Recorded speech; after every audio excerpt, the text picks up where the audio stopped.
ભાજપ પ્રદેશ અધ્યક્ષ જગદીશ વિશ્વકર્માએ પ્રચાર કર્યો। ગીર સોમનાથમાં જગદીશ વિશ્વકર્મા પ્રચારમાં જોડાયા। વેરાવળના વાવરીમાં વિકાસ સંકલ્પ સભાને સંબોધી। ભાજપ પ્રદેશ પ્રમુખે સોમનાથના ધારાસભ્ય વિમલ ચુડાસમા પર પ્રહાર કર્યા।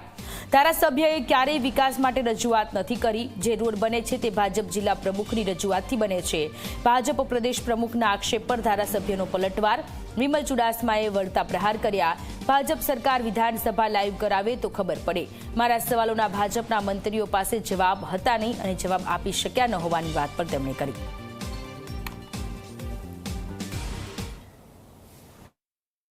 કોંગ્રેસના મિત્રો તમારા ત્યાં આવે તો એક વખત પૂછજો કે તમે વિધાનસભાની અંદર ક્યારે આ ગીર સોમનાથની પ્રજા માટે પ્રશ્ન પૂછો।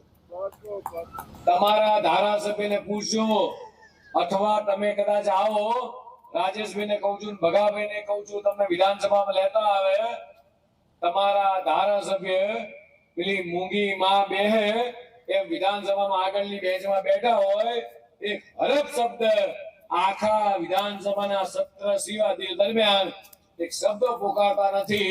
જગદીશભાઈને કહેવા માંગુ છું કે અમે અવારનવાર વિધાનસભા લાઈવ કરવા માટે થઈને આપ પાસે અને આપની સરકાર પાસે માગણી કરેલી છે। આપ એવા સાચા હોય તો વિધાનસભા લાઈવ કરીને બતાડો, કારણ કે વિધાનસભા લાઈવ કરો તો તમારા ધારાસભ્ય કેટલા બધા છે, તમે બધા છે, જે કમલમમાંથી ચિઠ્ઠી આપી હોય એનાથી 1 ઇંચ પણ વધારે તમે બોલી નથી શકતા। ને વિમલ ચુડાસમા જ્યારે વિધાનસભામાં બોલતા હોય તો તમારા મંત્રીઓ પણ જવાબ નથી દઈ શકતા। સૌથી વધારે પ્રશ્ન ઉપાડવાવાળો વિમલ ચુડાસમા છે વિધાનસભામાં, એ તમે મારી હાલમાં પણ ફેસબુક, ઇન્સ્ટાગ્રામમાં જોઈ શકો।